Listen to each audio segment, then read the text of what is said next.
everyone, and welcome to a brand new episode of the GEEK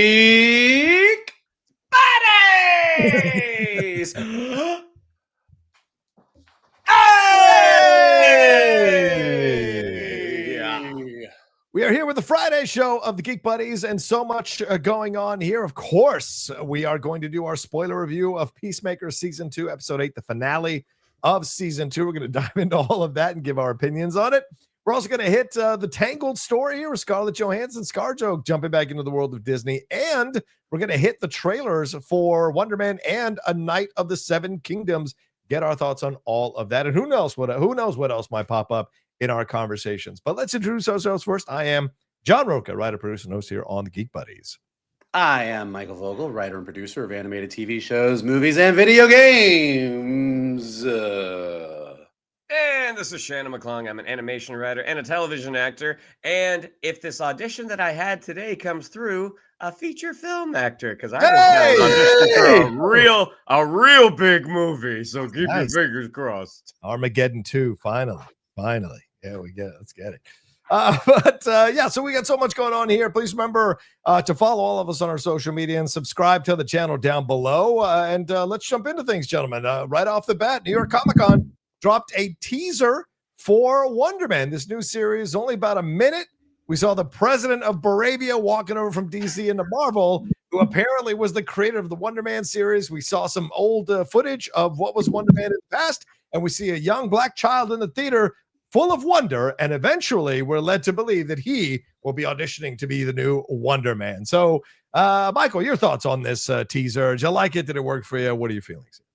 It did work for me, actually. I liked it. I like that it's just so different. Mm-hmm. Like, Marvel's a mixed bag lately, and I think we're all feeling a little bit of that. And I think something coming in that just feels like it's out of left field. It's something we haven't seen before. It feels like it feels like it's a thing that exists in the Marvel universe without being tied to some bigger thing. And also, what I really liked about the trailer is the way they framed it up with this with the president of Baravia, who that is all he's ever going to be for the rest of his career, is the president of Baravia. With the president of Baravia as the creator of Wonder Man coming out of retirement, in the interview and the voiceover they have in the trailer, he's like, look, people are tired of superheroes. Nobody wants superheroes anymore. So we're going to do something different. We're going to surprise them. So when you're doing a meta superhero show within a show like this, is kind of copping to the fact that a lot of people feel that superhero fatigue is a thing, that we've seen the superhero thing. Why do we need another one? Yeah. A trailer that comes out and gets right in front of that and kind of makes that a part of its own internal narrative. I'm like, okay, well, now we're having a conversation. Like, let's talk about superhero fatigue head on. Let's talk about a world where we're like, do we really need another superhero thing? Because that will give us something interesting to talk about, as opposed to just another run-of-the-mill superhero show. So look, it's a teaser. There's still a lot that we need to know about it. It could be great. It could be a bomb. But based on this teaser, I'm at least intrigued and interested in where it's going to go and what it's going to say. Yeah, and we should say we're recording this before the panel itself that's supposed to happen later today. So if anything gets revealed in the panel, we obviously won't know about it. So we're just put that in mind as we're reviewing this now. Shannon, your thoughts on the teaser for Wonder Man, the 1 minute teaser. Did this work for you? What stood out? I mean, it was the definition of a tease. I mean, this is about 60 seconds. I did think it was interesting how, again, the Baravian president was just kind of like, yeah, they're saying, do we need any more superhero movies, superhero shows? And I was like, is that something that they have in the MCU? Because that's never really been established. I mean, they talk about it in Eternals. Like, they talk about how one of the kids thinks Icarus is Superman. But outside of that, it's just like they've never really established it. I mean, that's kind of something from the Boys universe, where the superheroes are the stars of their own films. So I thought that was interesting. Kind of like, oh, okay. So I guess we're accepting the fact that, okay, apparently amongst the superhero culture that has permeated the MCU, that there also are movies and TV shows. Like, okay. I thought it was an interesting way to semi-introduce the character, because Wonder Man, outside of, comic book fans, the public by and large doesn't know who Wonder Man is. I mean, and the fact that Wonder Man in the comics, at least, is so tied to Vision, is so tied to Scarlet Witch. So I think it's an interesting way to do it. Whether or not it's going to produce results, That is still a big question mark because, as Vogel already put, the MCU, they've got a bit of a spotty track record. But I really like Yahya Abdul-Mateen. In two Aquaman movies that I was not the biggest fan of, I did like him as Black Manta. I loved him in Watchmen. I thought he was fantastic. So I'm curious to see him coming in, and I'm thrilled that we're going to have another appearance of Trevor Slattery as well. Yeah, I liked and didn't like it. That's what I would say. I liked the element of the young kid in the theater seeing this. It reminded me of that old Schoolhouse Rock episode of Verb. That's what's happening. Like when he sees his hero up there, I was like, oh, this is great. I like that illusion, whether purposeful or not. And then I like the idea of Trevor Slattery coming in. I like the idea of recast. And as Shannon mentioned before we started off mic, like I like the fact that they're confronting the idea that replacing a white guy with a black guy. They're making it meta. And what's that mean? How are they going to confront that? The things that I don't like are, let's put the joke on the nose. Cash grab too. Do you get it? These kinds of things that's when you go up here and you start to walk on the tightrope. And does it work? Is it funny? That's going to be interesting. So to see. So those are the things I didn't quite like. Is they were a little too on the nose about what they were doing. And I don't really trust Marvel right now, as Michael alluded to, a bit of a spotty track record lately. I don't trust Marvel right now to get this joke correct consistently throughout this series. But I hope they do. And I wonder who the actor is playing the Wonder Man at a younger age. Is that Jer Burns who's in the cast? I just wonder who that is playing Wonder Man. I just looked through the cast and I didn't see anybody except for Jer Burns who looks like that guy. So it could be him. He went straight from that to Dear John.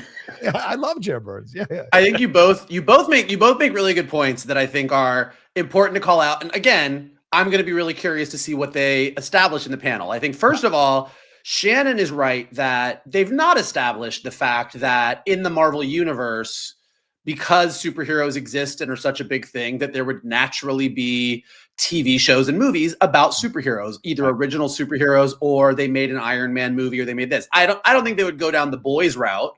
Like, I don't think that Tony Stark starred in a Tony Stark movie about Iron Man, but I do think they have an opportunity here. Like, if the show starts and we just dive into this world and don't establish it, but in the beginning of the episode, if you do establish that in the MCU, there's a bustling superhero industry of like, oh yeah, like, the movie version. I mean, the closest that we did come to it, to be fair, and again, it's a very small bit, but when Peter Parker gets on the airplane in Spider-Man Far From Home, there's a documentary about Wakanda. There's a movie about, Tony Stark's life. And so I do think it's an easy thing for them to establish at the beginning, but Shannon is right that this is sort of new territory. So that would be on them to do. I also think John makes a good point, which is I do like that they got in front of the people are over superhero movies. I do like that they are taking a formerly white superhero and recasting it as a black guy. There's a lot of great commentary that they could dive into there. And if this was another series in the boys universe, it's just a guarantee that they would get in front of that and talk about it. Is Marvel going to talk about it? Is Marvel going to get in front of that? Do we trust them to go, let's really say some shit? I don't know that Kevin Feige and Bob Iger are sitting over there going, yeah, let's dive into the cultural conversation right now. Yeah. So I think that you make a good point that the teaser teases a lot of potential, but is that potential going to be realized? We'll see. Yeah. And the concern is this is from Destin Daniel Cretton. If this comes out, isn't that strong of a series right before Spider-Man? His Spider-Man is supposed to come out. Is that going to affect people's interest or excitement for Spider-Man? No. Okay. No. I don't know if you know this about Spider-Man, but he is literally the most popular superhero globally. That's fair. So we'll see what happens with that.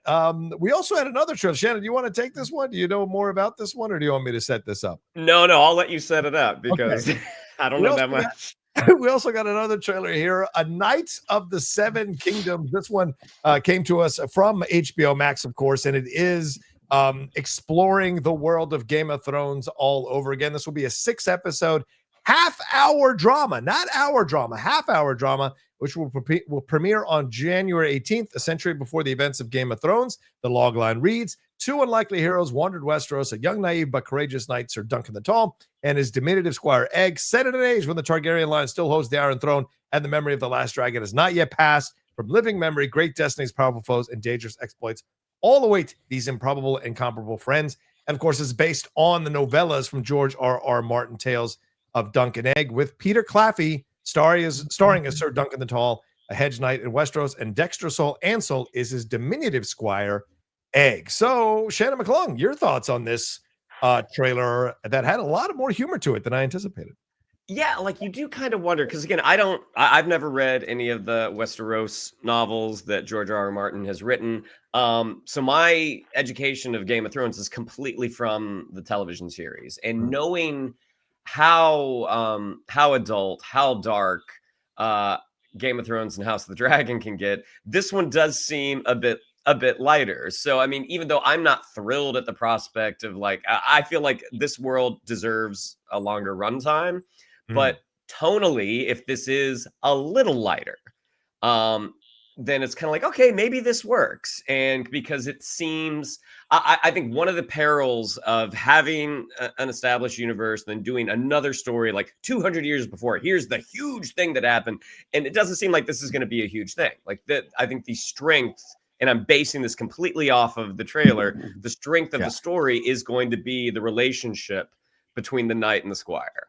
And ultimately that's true television right there, because what keeps people coming back are the characters, are the relationships. Like, do you want to tell a great story? Absolutely. But ultimately what you want your audience to be most invested in is the characters. And it seems like this is a very strong introduction to these two and this world that a lot of the audience is already sort of already aware of because of the two previous series.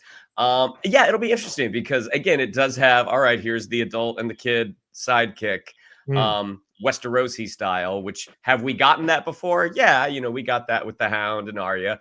But again, I think this will probably be a little on the lighter side.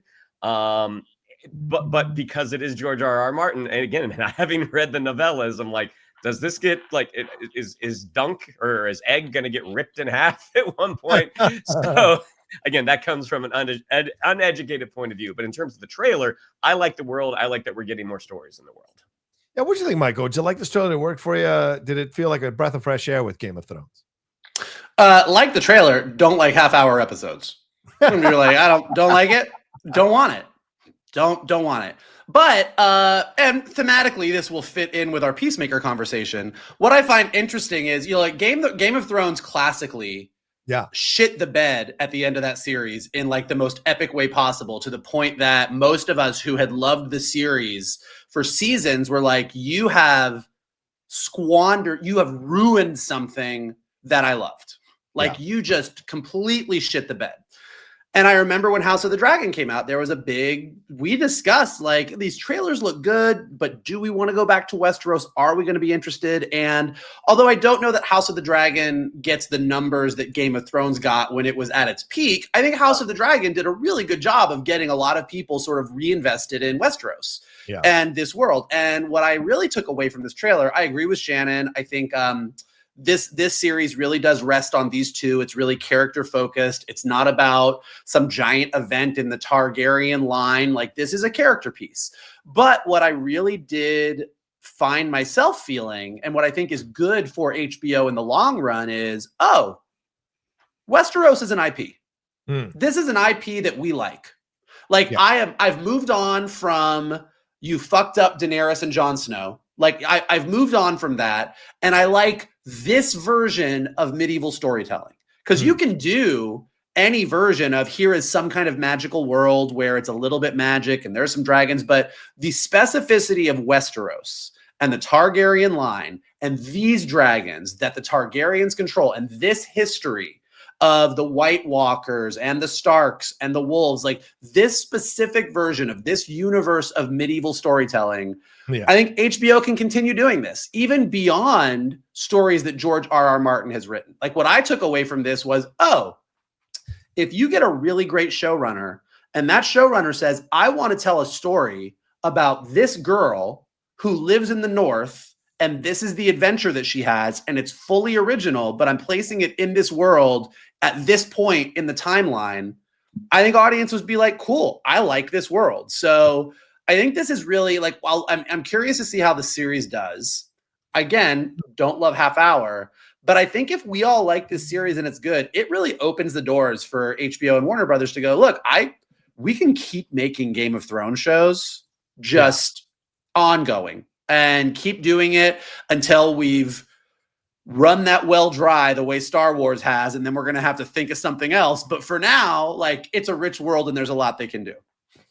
Yeah, I was really impressed by it. I did not anticipate that it would be as lighthearted in its presentation as it was. I like that they cast this really well because the two main characters are great chemistry immediately from those scenes, busting each other's balls back and forth. I mean, the dog moment had me laughing.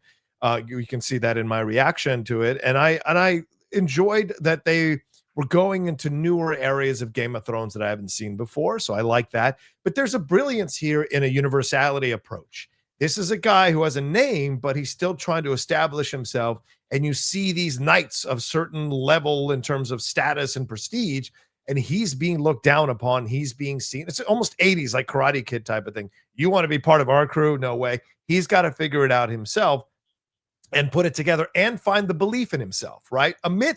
There's a real serious thread there, but amidst all the weird comedy, like the king with the horns being all foolish and stuff, like, you're going to have enough comedy mixed in with this guy trying to achieve a certain level of status for himself and finding the belief in himself. It feels very much like an 80s sports movie or 80s like kind of coming of age movie. And I kind of like that energy to it. But people have told me in my reaction that, well, there is some dark stuff that's coming. There is some sexual shit that if they do it, it will be kind of freak you out. But it is a much more lighthearted tone treatment to Game of Thrones. So what I always say about franchises, you're not going to survive doing the same shit over and over again, unless you're Jurassic World, I fucking guess. But most of the time, you have to expand the brand to have different approaches, right? And sometimes you fail, as some of the Star Wars stuff and Marvel stuff is done, and sometimes you succeed. Again, Star Wars and Marvel have in different ways with Andor and what have you, so and Mandalorian. So there's possibilities here that this could be a nice new approach, and it's a palate cleanser from all the dreariness from the Game of Thrones and House of the Dragon seasons that we've gotten. So I like it, honestly. It is funny. I totally, you guys both feel the same way. So I'm like, okay, this is a thing. I did not have this is tonally very different vibe that you two did.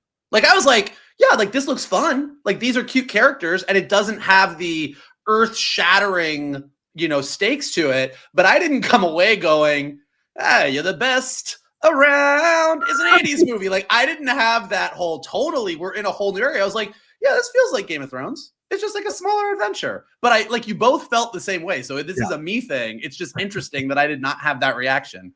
There's an absence of heaviness to this. Yes. Anytime you get a Game of Thrones or a House of the Dragon, everyone is so serious. Yes. And I think that's part of the reason we like the world, is because it is treated so seriously. Like, a lot of times, like with sword and sorcery movies, especially in the 80s, they could go way off the rails. Right. Whereas Game of Thrones did treat it so seriously, but because we have been ensconced in this, everything that happens is a look off the camera, and now we're getting just these two guys who are becoming friends. It feels fresh. It feels different.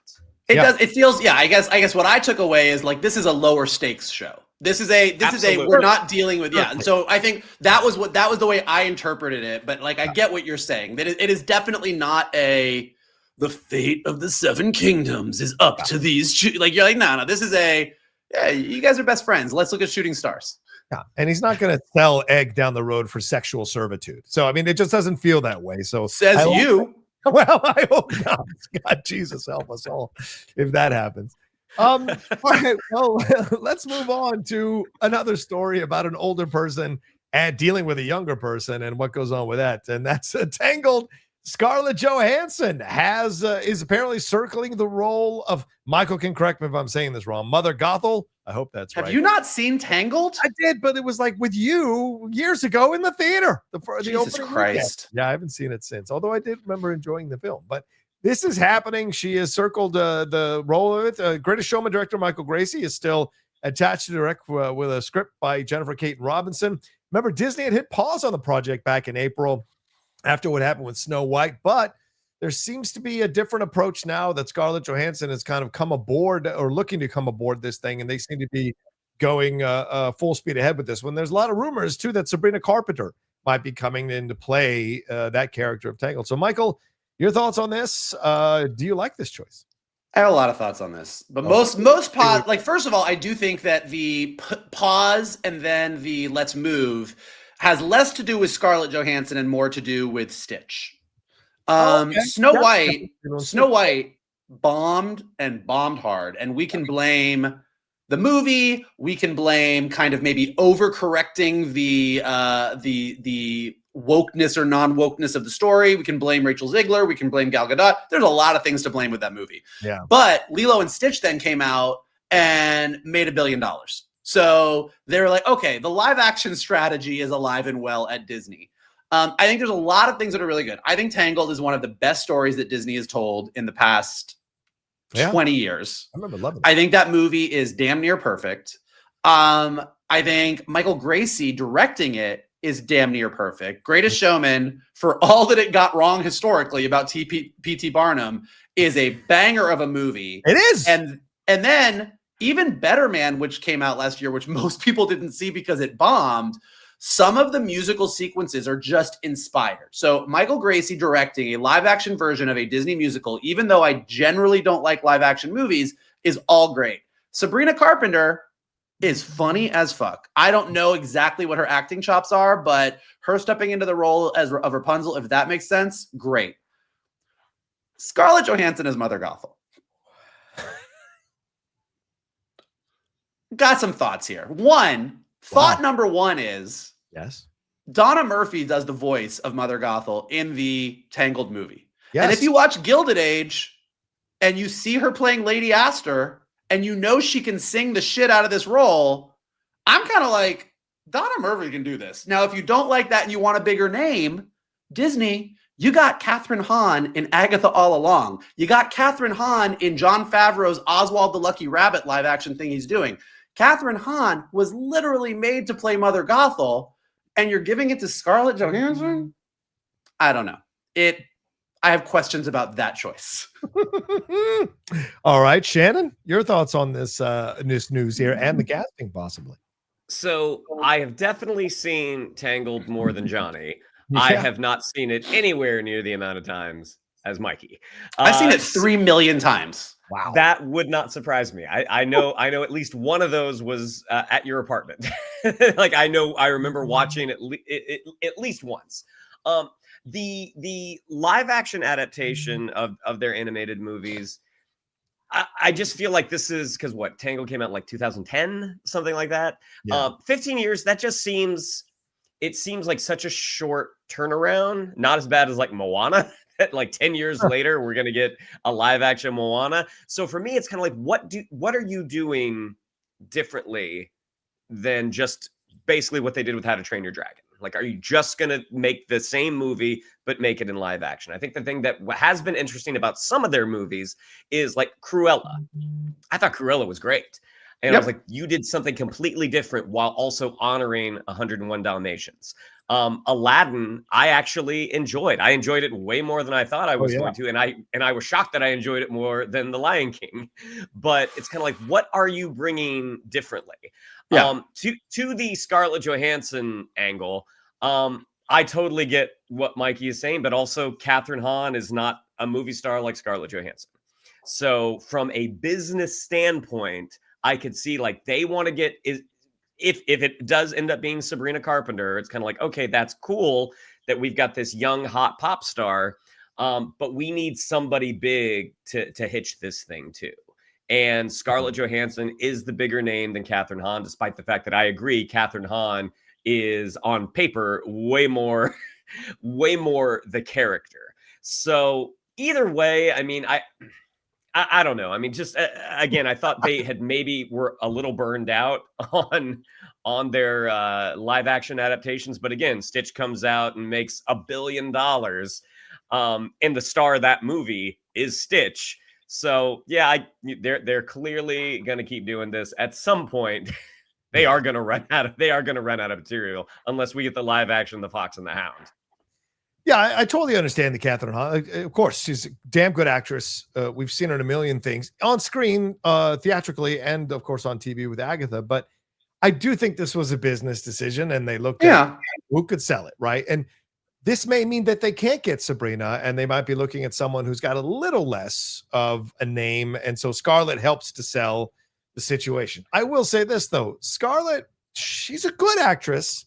She's not always a great actress. And so this role will demand, and I don't know what her singing abilities are to hit the notes that are hit by the songs in Tangled, right? Of course, Rapunzel has more of the showier songs, but not really. I mean, the Gothel has songs too, and she got Mother Knows Best and then the Mother Knows Best reprise. And like, you can sell that without being the best singer, but you got to really then act it. And like, again, I actually like Scarlett Johansson as an actress. Yeah.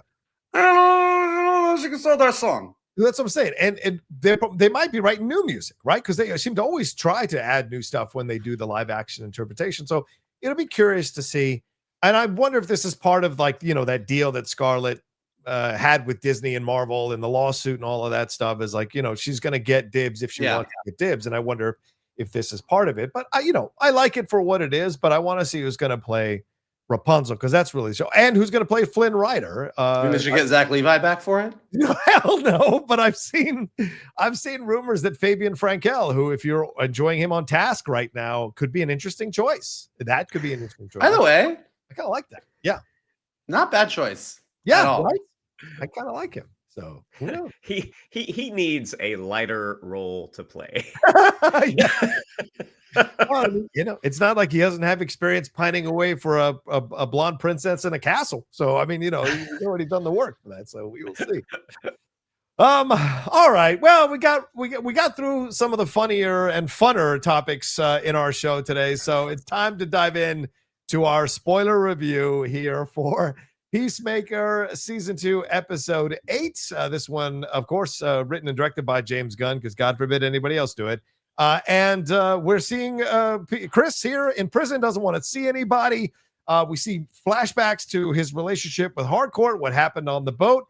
Of course, Nelson was involved. Why wouldn't he be involved? And we see her struggling, or they be involved. And we see her struggling with her feelings and all of this stuff throughout. But on the other side, we've got Rick Flag Sr. going full government asshole here all of a sudden and manipulating stuff while people are dying so he can get to his final revenge on Chris. We see these crazy worlds that pop through the doorway as well. We see some resolution with Adebayo and her lady there, and what their relationship will end up as. We see checkmate essentially get formed, and all of a sudden add everybody, 3 people who were against them, we have no idea how they got on board, but they got on board.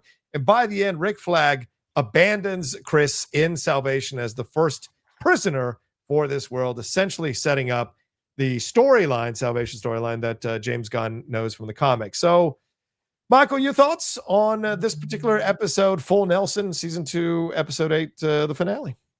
Well, I mean, I think we're all in agreement that James Gunn kind of shit the bed on the end of this series. I will. Good opening salvo. Yes. Well, yeah, let's just call it like we call it here. I will say that, because I read John's tweets. I haven't spoken to him yet. How dare you? I'm going to give James Gunn the credit. I'm going to kick things off with the things that I think he did right, and then we can dive into all the ways that it went wrong. Okay. I disagree with John in that I do think that where James Gunn's strength was here is the emotional stories. Like, I actually did really enjoy seeing the flashback at Big Belly Burger leading into the boat situation that we've heard about. I liked seeing this moment between Harcourt and Chris. I liked the 11th Street Gang getting together to go get Chris out of prison and his slump. I thought Danielle Brooks fucking brought the heat in her speech. Not that one that John just brought up with her girlfriend, although that was great. Yeah. But her speech with Chris in the hotel room where she's like, you are the person that brings us all together. Like, I think that there was some really lovely emotional moments here. And I think those were nice. And I think, look, at the end of the day, because we've been building to it all season, when Harcourt finally says to Chris, you know, he's like, did it mean anything? I'm not even asking you for anything. Did it mean anything? And she's like, of course it did. It meant everything.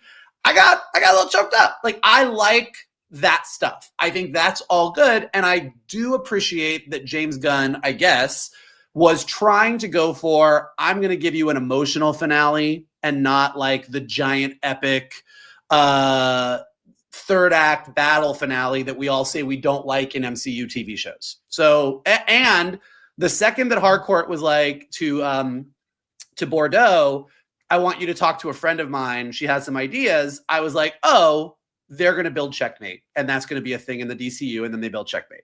So, like, I think there was some good ideas. I like the idea of Checkmate becoming this thing that's going to be a check on Argus. I think that's interesting. I think going in it using the quantum realm for this salvation story, a version of the salvation storyline, is cool. That being said, this episode 1000% shows that James Gunn is stretched too thin. Yes. He already had 7 great episodes in Creature Commandos and then kind of shit the bed on the finale. And here he set up a bunch of stuff and got to the end. And the big issue with this is he threw in a draft where he was like, I want to do this, I want to do this, I want to do this. And he just didn't, there wasn't enough time to make it all work. There are some big things in this script that just make zero sense. Rick Flag Sr. doesn't hate metahumans. It is very firmly established. I mean, They even have a line to try and cover it in this episode, but in Superman, he's cool with metahumans. He has no issue.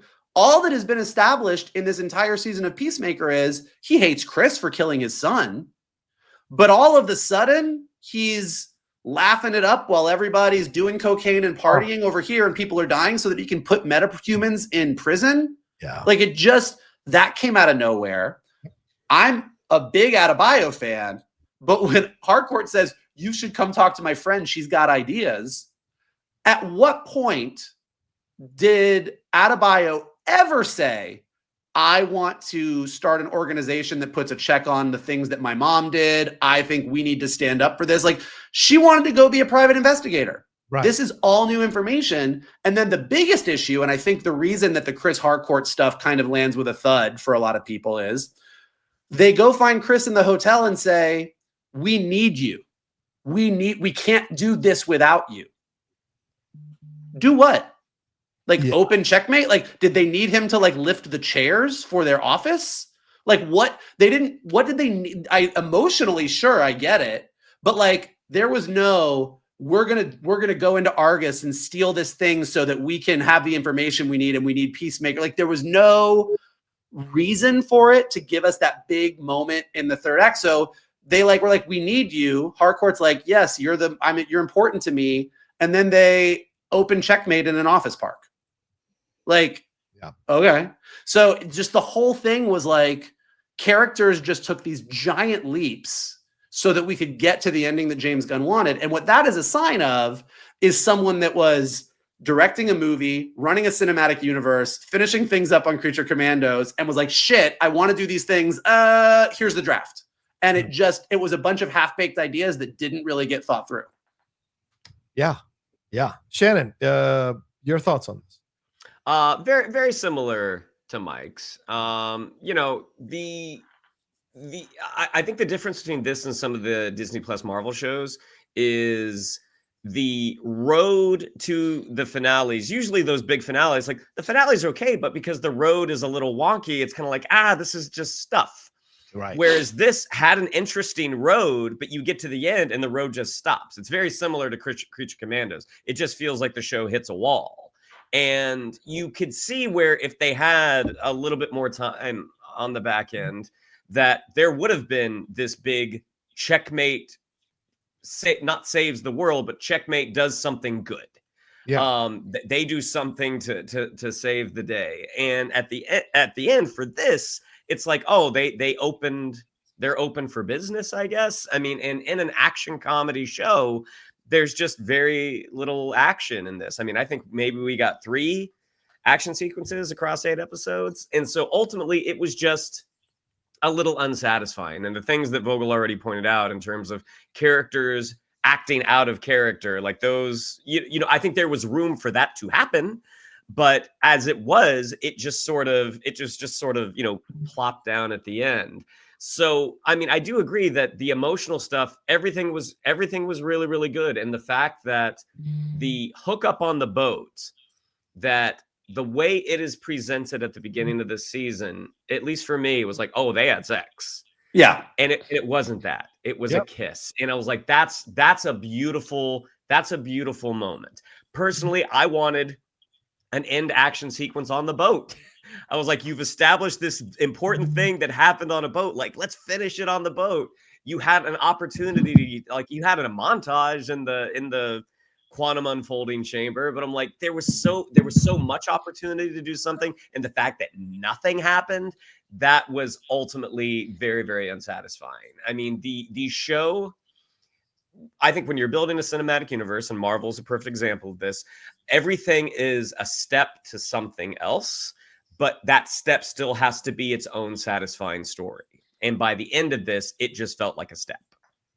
Yeah, I mean, disappointment is the overall feeling I have, because I liked this season. I liked what they were setting up. I liked that they had the guts to go to Earth X and have the line, one of them got out. There was a lot of things that I was really impressed by that James Gunn did throughout the season. Yes, were there things to criticize as we did in our reviews? Of course, sure, but nothing is perfect. But overall, I liked what they were going with, Chris. That ending last episode, to have it wrapped up in a lifetime hotel conversation. By the way, they didn't find him in the hotel. They zapped him, beat him the fuck up, and tied him to the chair to talk to him. That's not how it's done. That is not how mental health is done. So to me, there was just so much of this that was stupid, just utterly stupid and unsound, and didn't make any sense with what you had set up. You, again, just like I give shit to Marvel, you can't present these massive concepts and dealing with someone's mental health who thinks they are the reason people are dying, and the trauma of having lost two dads now and killed one of them and a brother, and possibly seeing his other brother die as well. That is a fucking shit ton of trauma to deal with. And to think that 5 people going like, you are the reason we are happy, is going to solve that, you're out of your mind. And I thought it was such an insult to setting that up. I hated that. The performances, those were great. That's a separate thing.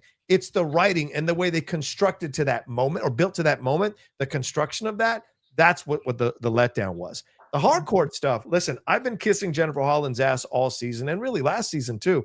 I think she's a damn good actress. Doesn't deserve any kind of shit that she gets because she's in her husband's stuff. That being said, I thought we saw limits to her acting in her trying to be happy and her playing with Chris and him getting up and singing the song. I didn't find that to be sweet. That felt put upon to me and kind of fake. And so by the time we got to the situation with Nelson, because of course it was fucking Nelson, I was just like, leave Nelson alone. We all love Nelson growing up in the era that we grew up. Again, you misunderstand the attack. The attack is not at Nelson. The attack is that James needs to show you he knows Nelson, and he's so cool. He's bringing Nelson back. It's these little things that to me feel put upon and fake, and I just go crazy with it because I see what he's doing. I absolutely see how he's trying to manipulate you in certain ways and doing certain things for cool points with everybody, and so it's frustrating. But again, what Michael said is correct. The performances within the emotional beats were damn good. It's especially when hardcore, because I think this is where Jennifer is best, is when she is holding a secret and dealing with it and navigating it. That is some really good acting. When she's trying to be the playful, funny, let me sing the song with you at the concert thing, it doesn't have a believability to it to me. It feels like she's putting that on. And that's where I saw, ironically, the limits of what she could do as an actress, because you would think that's something easy she could do. But for whatever reason, I just didn't buy it. Adebayo, you great. I actually thought this scene was the best scene in the whole show, because I've been in a scene like this in my real life. I've had these conversations in breakups and you have the honest conversation because of the therapy you've done or the mental health work you've done. And I thought it was really well done, which is why it was such a disappointment to see the hotel scene be essentially them beating him up, vigilante zapping him, and then making him sit in the chair. And then he's all of a sudden fine. And we're all happy-go-lucky and building checkmate and doing everything and putting it together. And so That was frustrating. And then the Rick Flag stuff was the real letdown, man, because you haven't built him up to be this person who wants to use the government, which we see nowadays, who wants to weaponize the government to go after a personal grudge. Yes, were there hints throughout the season? Of course, but there wasn't anything really established that this was his actual goal. And Michael, you bring up a great point.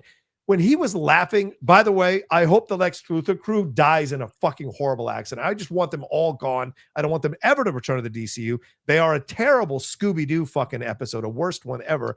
And having them play along and snort coke off the fucking whatever that is, the monitors or whatever. Like I said, what the fuck is going on here? And then to top it all off, his girlfriend goes and joins Checkmate and he has no clue that's happened, or that Tim Meadows is gone, or that fucking judo chop man, whatever his name is gone. He has no concept. I mean, it's just so stupid. He is Rick Flag Jr. He is in charge of this kind of shit. He would be aware if the woman he's not with, just because she didn't come to dinner, he all of a sudden, oh, I guess that's the hint. It was just so nonsense. He's actually Rick Flag Sr. Whatever. But now, hold on. Are you done? But I think the best moment, nope, he's not. He's not finished. Go ahead. Best emotional moment, and I got tears. Not in the hardcore, not even in the out of bio scene. Nelson? Tears? No, not Nelson either. I got tears when Eagly put his wing around. I did love that moment. I'm not gonna lie. That was great. Bro, showing him depressed with his head in the corner, I was devastated. I was devastated because Eagly is no one to fuck around with. And the fact that he was depressed was amazing. And then having him have that moment with Economos, and Economos, like finally being accepted by someone. I think there was Steve Agee did a great job non-verbally in that moment, showing you how important that was for him. So yeah, there you go. That's my thought. Go ahead, Mike. So a couple things on the many things that you just laid out. One, yeah. And I hear what you're saying, but I do think the solution is not necessarily what you're saying. You're right. Like, mental health is a journey. Anybody having the issues and the trauma that Chris dealt with, that's years of therapy. Do I want to watch years of therapy on HBO Max on a Thursday night? No, I don't. No, so, but I don't want to jump to the next episode and it solved that quickly either. Well, but this is why the superhero genre is an action medium. And I'm going to give you the perfect example. Mm-hmm. You know who had a lot of trauma? Andrew Garfield's Peter Parker, because Gwen Stacy died when he tried to catch her and she broke her neck in a web. Right. Did I need to watch him go through a bunch of therapy? No. I watched him save Zendaya. 20 years later. Sure, but I didn't watch 20 years, so I don't give a shit about it. For as far as what I watched and the screen time, I saw a movie where Gwen Stacy died, and then in another movie that wasn't his movie, where he was like, I'm still fucked up about this. He did one thing, but he did it. And because it was the same thing that caused before and the reaction that he had, I go, oh, he's great. Does he still need therapy? Probably. I don't know, and I don't personally care. But my emotional reaction to I saw this and then I saw this makes me go, he's going to be okay. Yeah. And that's what matters. The problem did you see him get sucked through the portal, then tasered, then made to look at this and told him to save Zendaya? That's the tone of the show. I don't care about that either. I'm just telling you, like, you want to see them all hug each other and say, let's be tender with you and let's all sit and have a long conversation. That's cool. Build to it logically, not. Anyway, go ahead. Again, in a show, I'm a little bit more forgiving of the build logically. Let's put more scenes in there, because at the end of the day, even if this was an hour-long episode, it wasn't that part of it. The reason it doesn't work is there's not a reason. That what we need to see Chris do to feel better about Chris's journey, still fucked up. He's like, everyone in my life that I've touched dies. Right. If they had gone and said, we need you on this mission, and the mission, I don't even care what the mission was. For us to start Checkmate, we need to steal Argus's files under Rick Flag's nose. I don't care what the mission is. Right. But they go on a mission, and Adebayo, Vigilante, Harcourt, all three of them, somebody's about to die. Right. And Chris saves them. And Adebayo says, look, I guess you don't kill everybody in your life. I don't care. But like that, if there had been an action where what he had done made them live, thus saying, hey, the thing that you believed about your curse is not true, we would have died without you, then you go, oh, I think Chris is going to be okay. Does he still need therapy? Probably. I don't care. But when you see the action, the thing that James Gunn did here is the opposite of what most superhero shows and movies do when they fail. What most superhero shows do is they get to the third act and it's all action, and then they try and shove in an emotional moment. Like Quantumania, I'm looking at you like 10 times over. Like they're like, oh, well, let's have a bunch of action, but then kind of have that really nice, like, this is why I do what I do. And you're like, I don't feel that. James Gunn tried to do the opposite. He gave us all emotion, but because we didn't get the action moment to see, oh, Chris saved their lives. There was that you just get, oh yeah, you mean everything to me, and he does a dance, and then we're in another number. So like I hear what you're saying, but I think the solution was more like we needed to see something. Right. You're saying the same thing I'm saying, but you're offering a solution, which I appreciate. And I like your solution. I would 100% have bought that because of the construct of a TV show. That would make sense to me. So you're absolutely right in pointing that out, for sure. I'm also going to defend Nelson just because I love Nelson. I don't have an issue with it. I love Nelson. But what I think his issue is, but the problem is the Nelson part is great. Like the fact that the boat that we've heard about all season was a fucking Nelson rock concert boat is hilarious. And I'm also with Shannon that the kiss instead of, oh, they fucked is actually super, super sweet. So that part I loved. The issue was, as much as I love the opening song from this season of Peacemaker, in an hour-long finale, if you're gonna give me one musical sequence on a boat, I don't actually need the second one. I would rather we got something more substantial. And that's where you see a little bit of Gunn's hubris. And I think the limits of what when you don't have someone to tell him no, this is what happens. And I don't think Saffron's telling him no. And so he does this. And I agree with you. Imagine if you remove that sequence with the band as a meta thank you to the band for being the opening song and replace it with the sequence you talked about. That's Chris saves them in a dangerous mission and they decide to become checkmate because of that situation. And it could have been related to something Rick Flag did. That would have motivated two things at the same time. And you wouldn't have needed that stupid sequence with them on the boat. It was just so dumb. And I disagree with you guys on the kiss, to be honest with you. I get it, what he was going for and the sweetness of it all, especially for Chris, because we saw how depraved Chris has been sexually. But I mean, they still say that again. Say that again. What's that word? Sexually? You know what happens. They stick to. But I mean, you can still make love to somebody and have it. It doesn't have to. You guys go fucking. They could have made love and still had that really strong connection. It could have still meant something to Chris if he did have sex. And the way they were building it up, the implication pretty strongly was that they had sex. And listen, as you get older, you realize, fucking ain't making love. There's two different things, and so it could have been that all around for both of them. To be honest with you, because we saw her. Okay. Thanks, Grandpa. We all know that there's a difference between fucking and making love. You're not that much younger than me. And the thing with the two of them situation thing is, and she just had she's been having sex with a guy who's married. So it could have been a moment for her as well to make love to someone, really understand what that means. Who was married? Rick Flag Jr. Right? He was dating Enchantress. He was fine, whatever. Enchantress, fine. He's got a girlfriend. Let's be technical. And the whole thing is like, okay, that's a pretty big distinction. She slept with a dude who was taken. Either way, and that's my point. So like, both of them had some pretty and I'm not trying to kink anyone's shame anyone's kink, but like they both had certain things going on that maybe were attached to their sexual that wasn't great. So imagine if they'd come together and actually made love and had an honest connection. I think that would have carried much more weight than the kiss.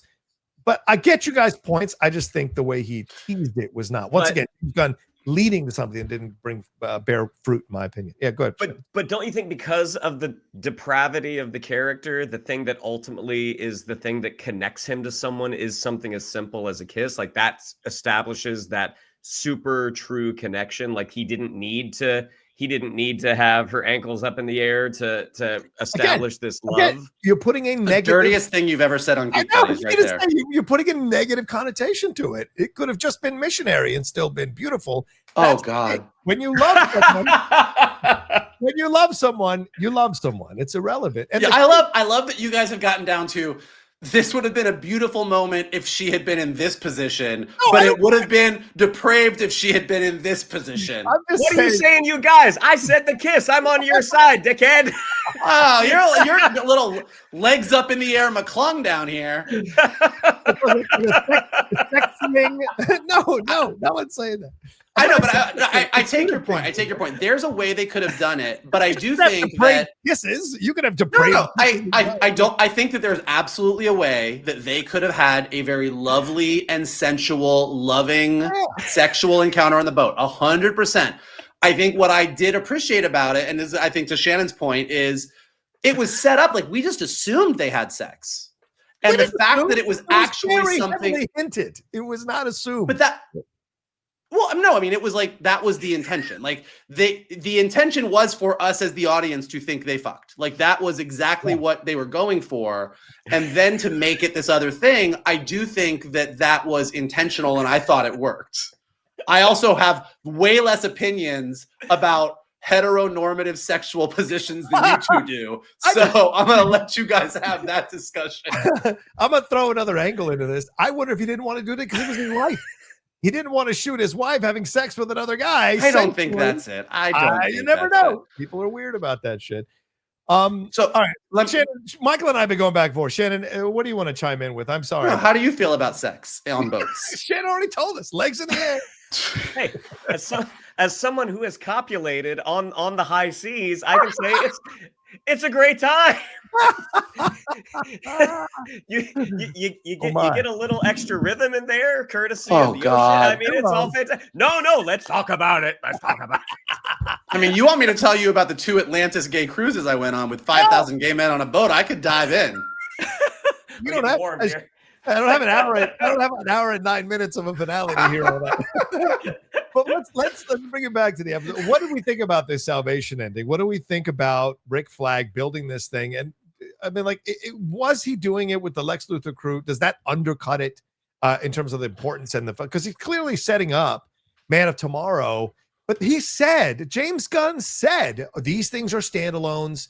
You don't have to watch Superman to watch this. It's not going to be interconnected. It's like he said these things are going to be standalones, but it's clear that this was essentially, Shannon said at the beginning, basically a setup. The whole season was a setup for Man of Tomorrow and to probably create a checkmate series that is coming, because James said there's going to be some of these characters are going to come back, but not necessarily in Peacemaker series. So what do you guys think about how they did all this?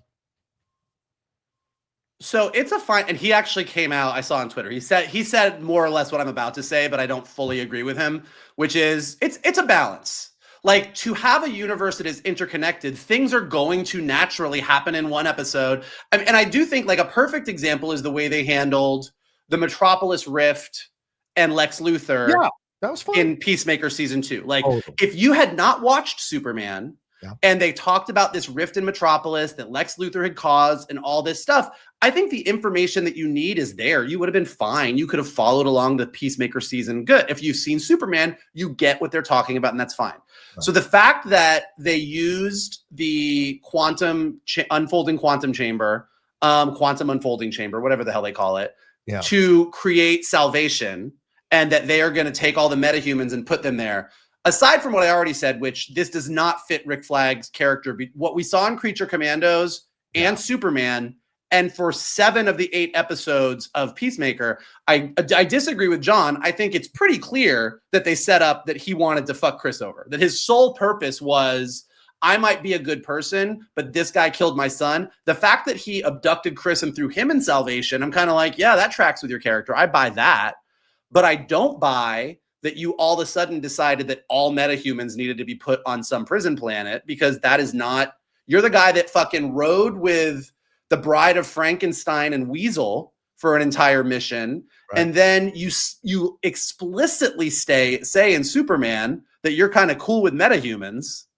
And so you needed more work on that, but setting up Salvation is fine. So we get to Man of Tomorrow, and Argus has a prison planet that they are sending metahumans to. And if you watch Peacemaker, you know how they got there. And if you didn't watch Peacemaker, that's fine. The issue is putting Chris there.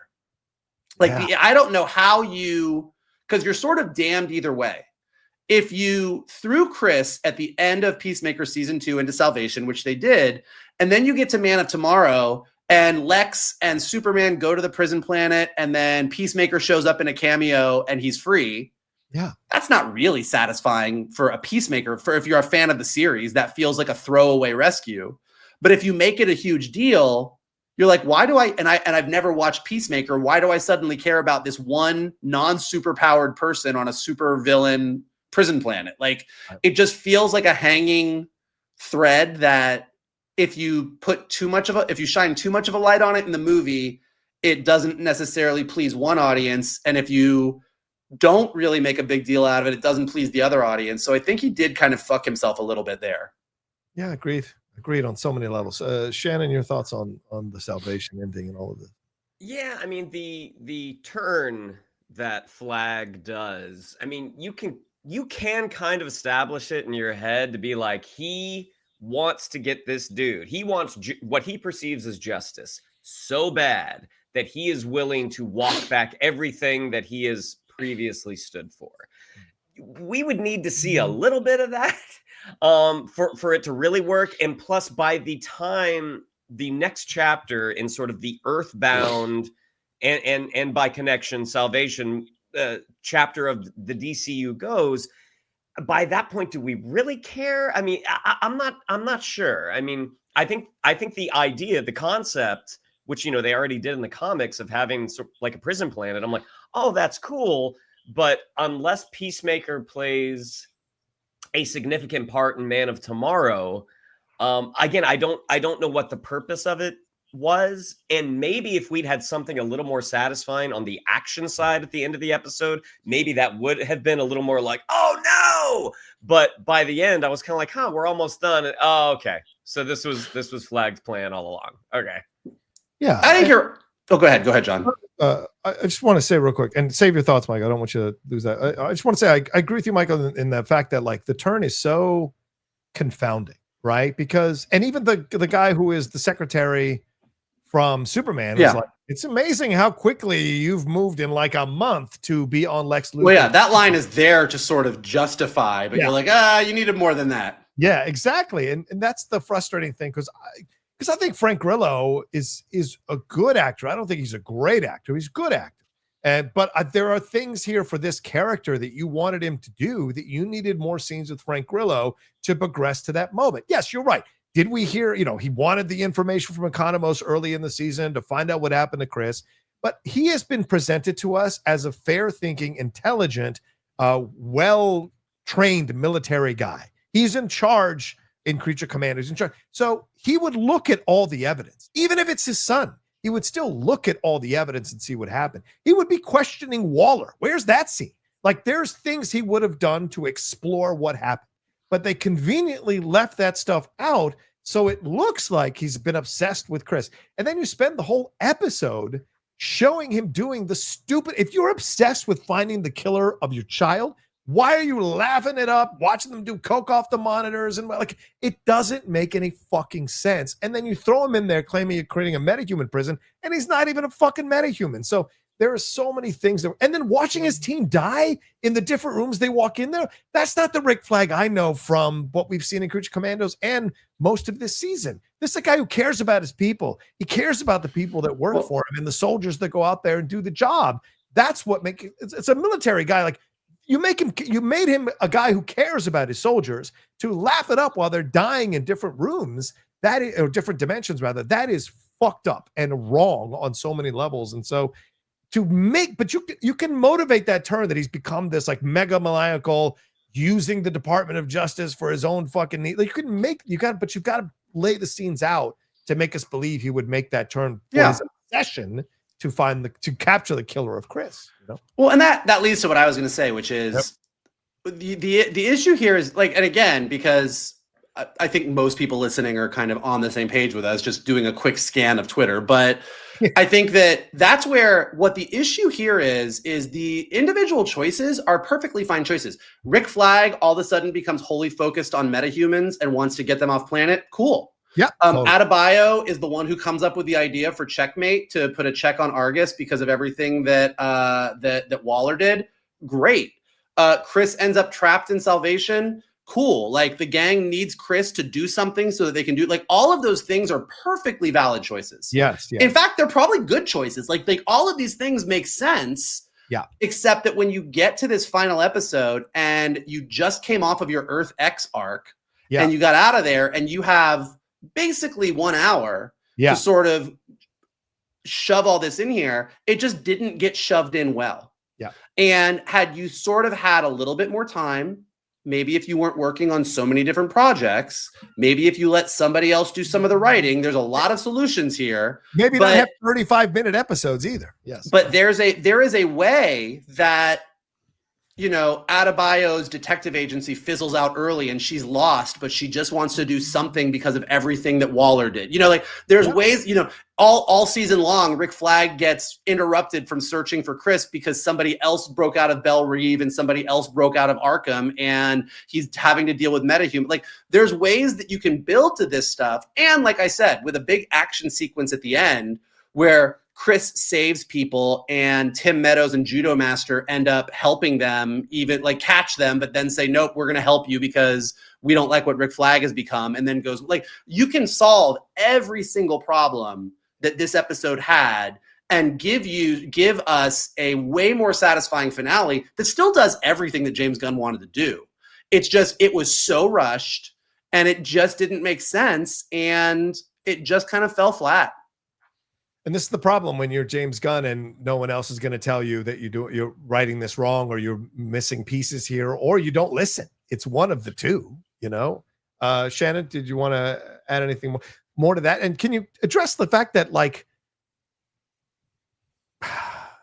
Judo Master, I want to say Karate Chop Man again, Judo Master, the Cyborg Girl and Tim Meadows' character just turn all of a sudden and are part of Checkmate. Like it's all in a montage. Bordeaux, I'll give them that Bordeaux they established. Bordeaux, you gave me enough.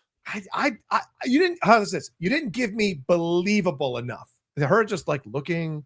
What? All of a sudden, like her not having a conversation with him to say, "Wait a minute, I'm a metahuman," or what do you consider me? She had a conversation. Her conversation was, "I ain't gonna see you later, bitch." That's not a conversation. I mean, we show them in bed where she's not even sleeping, and he's, you know, peacefully sleeping. There should have been a confrontation after she didn't go to dinner. He comes home that night. She's there. They have the battle, and then that's what turns her to start going towards the angle of Harcourt and the rest. Anyway, Shannon, your thoughts on any of this? Well, with the Bordeaux thing, I think her watching how the mission inside the quantum unfolding chamber played out, that was the conversation. That's where she made the decision. So I don't fully agree with, I don't think you needed that blowout scene between her and Rick Flag. Judo Master, you kind of got it with like him and Ads in on Earth X. Like, okay, he's starting to pivot a little bit. Flurry, you kind of got it when he said to Economos, like, it was good that you did that. Like, you see that there actually is a some small moral center in the middle of this dude. Right. So, I mean, I don't disagree that they could have set those things up better, but they were set up maybe not entirely satisfyingly. Underbaked is their setup. Underbaked. I think underbaked is the perfect.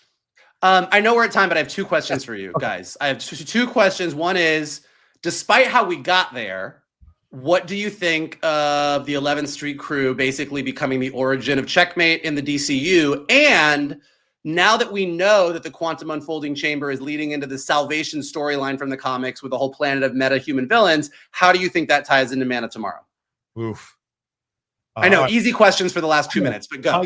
My cleaners come in 10 minutes, so I answer this quickly. Here's what I'll say to you. I think the Checkmate stuff, I love this crew. I love these crew of actors. I love this team. The setup is always going to be a taint on it for me because it wasn't set up effectively enough for me to be 1,000% on board and excited for it. That being said, if there's a Checkmate series and it's a lot of fun, then fuck it. I'm going to give it a chance, of course. The other side of it is the Salvation planet and stuff. It's such a deep cut for so many. I didn't even fucking know what it was. So I think they're going to have to do some legwork on it and what it all leads to. But it depends on what metahumans are going to be in there. Because if you look at the cover for that storyline, Joker's on. It's everybody. Yeah, Joker, Lex Luthor, all the heavy hitters are a big part of that storyline. They got a lot of legwork to do here to make that work, and a lot. And by the way, the next movie after Clayface is Man of Tomorrow. So where are they going to do this legwork to show all of these people? Are they going to cast them all ahead of time, and that's the first presentation? Is them being put on that planet? So it's an interesting conundrum he has left himself gone for sure. The 11th Street Kids becoming Checkmate, I think that's great. Like, that's a great DCU adaptation of something from the comics. Like, you want this organization out there, great. If that leads into a Checkmate series, great. I think the danger, because the actors in the TV shows, if they don't cross-pollinate to the movies, the Checkmate series has the danger of becoming Agents of S.H.I.E.L.D. Great point. Right. Now, there are a lot of defenders of Agents of S.H.I.E.L.D. out there, but there was a reason that those two worlds didn't really crisscross, because Feige recognized the fact that, like, well, we're this, you're this. Yeah. Are they able to buck that curse? Maybe. In terms of the quantum unfolding chamber and it becoming, like, they're going to do their own adaptation, but because this is a new universe and we don't have all of these established metahumans outside of what the 5 we met in Superman, it's kind of like, are there just going to be a bunch of randos thrown in there?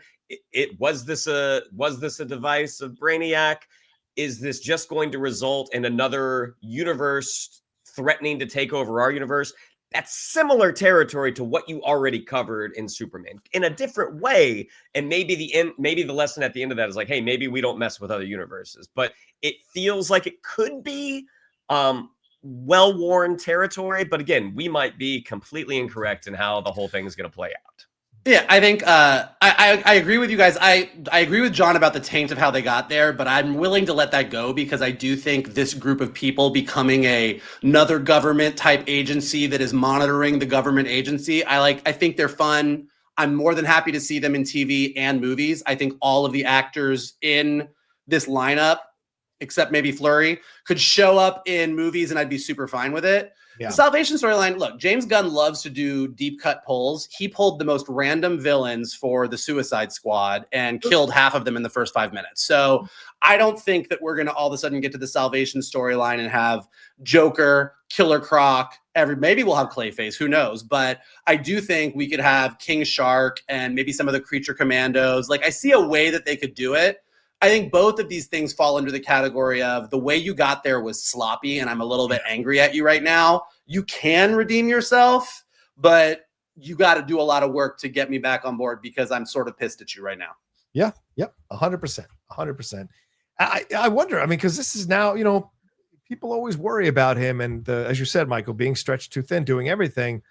I wonder how people are going to react to this. And I'm glad there's not a James Gunn movie next. Like, it's going to be Supergirl and Clayface and then eventually Man of Tomorrow. So we have Supergirl, Clayface, and we have Lanterns coming out, all which are not James Gunn. So, like, I think DC has a chance to go, okay, guys, look, we've got the different tones, we've got the different vibes before we get to Man of Tomorrow. So I think that is actually probably best for everybody.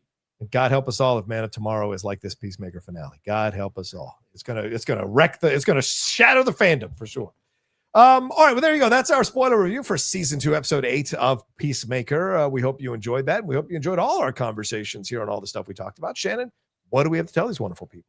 Yeah, if you'd like to follow us on social media. On Twitter, it's @geek_buddies. On Instagram, @the_geek_buddies. If you'd like to follow me on social media, on Twitter, it's @Shannon_McClung. On Instagram, it's Shannon the Geek Buddy. If you'd like to follow Mr. Vogel, it is @MK2. And if you'd like to follow Mr. Rocha, it is @The Rocha Says.